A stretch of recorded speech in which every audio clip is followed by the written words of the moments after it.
कृपा से सारे दुख मिट जाते हैं, सब ही दुख मिट जाते हैं। मंगलवार के व्रत की तुमको कथा सुनाते हैं, हम महिमा गाते हैं। तेरी जय हो वीर हनुमान, बलशाली बड़े बलवान, बलशाली बड़े बलवान, तेरी जय हो वीर हनुमान।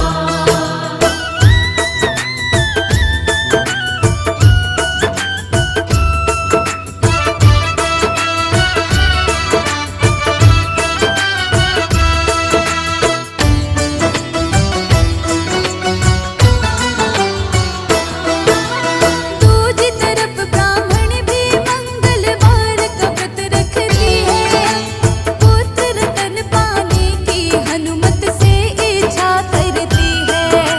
श्रद्धा भक्ति से हनुमान की वो पूजा करती थी, पहले भोजन इन्हें खिलाती, बाद में खुद खाती थी। एक दिन ब्राह्मणी भोजन ही बनाना भूल गई थी, ज्यादा व्यस्तता के कारण इन्हें भोग न लगा सकी थी।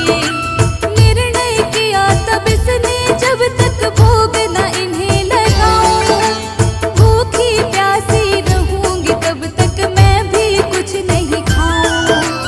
भक्त की भक्ति से हनुमान जी खुश हो जाते हैं, वो तो खुश हो जाते हैं।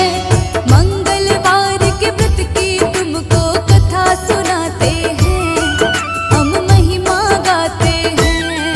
तेरी जय हो वीर हनुमान, बलशाली बड़े बलवान, बलशाली बड़े बलवान, तेरी जय हो वीर हनुमान।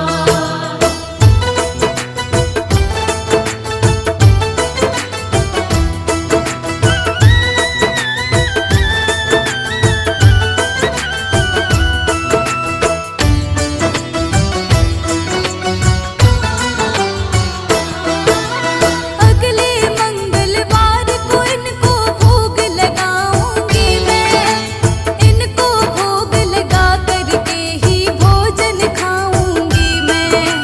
हनुमान की भक्ति में उसने छोड़ा आहार, भूखी प्यासी रही ब्राह्मणी पूरे ही 6 बार।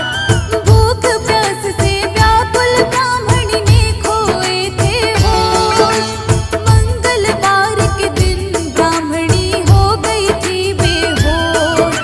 ब्राह्मण की भक्ति से खुश हो जाते हैं हनुमान, दर्शन देकर ब्राह्मणी को वो देते हैं वरदान। पुत्र रतन का हनुमान वर देकर जाते हैं, बजरंग